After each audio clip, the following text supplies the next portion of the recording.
Hello hi welcome to Nagaveni universal అండి. ఇలా చూడండి, పూజ అయితే స్టార్ట్ చేసాము. మేము చేసాము, మా పిల్లలతో పాలు కొబ్బరి బెల్లం వేయించామండి. సో మా అమ్మాయి ఫ్రెండ్ రాని నానే, సో కజిను ఫ్రెండ్స్, సో ఇలా పూజ అయితే చేసుకున్నారు. వాళ్ళు కూడా బాగా ఎంజాయ్ చేశారండి పిల్లలందరూ. మా అమ్మాయి చూడండి ఎలా అబ్జర్వ్ చేస్తుందో. ఇదండి సాంప్రదాయంగా ఇలా చేసుకుంటాము. సో పూజ అయిపోయిన తర్వాత కొద్దిసేపు కూర్చొని ప్రసాదం తినండి. ఆడ తెచ్చిన ప్రసాదం తిని, అండ్ ముందు రోజు చెప్పాను కదండి, పసుపు దారంతో దారాలు వేస్తామండి. ఆ దారాలు కూడా కలెక్ట్ చేసుకొని ప్లేట్లో తీసుకొని కట్టుకుంటామండి. సో మంచి రోజు వరకు వండుకొని కొద్ది రోజులు అలా ఉంచేసుకొని తర్వాత తీసేస్తాం, మంచిదని ఆ దారం కట్టుకుంటే.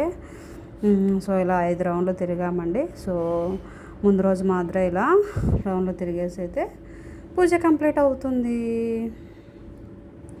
సో అదండి పూజ. నేను చాలా ముందు వీడియోస్ కూడా పెట్టాను, ఒకసారి చూడకుంటే వీడియో చూడండి ఎలా ఉందో చెప్పండి వీడియోస్. సో నెక్స్ట్ వీడియో ఎలా చేసామనేది, ఎలా ఇంటికి వెళ్ళామనేది వీడియో పెడతాను, చూడండి. బాయ్.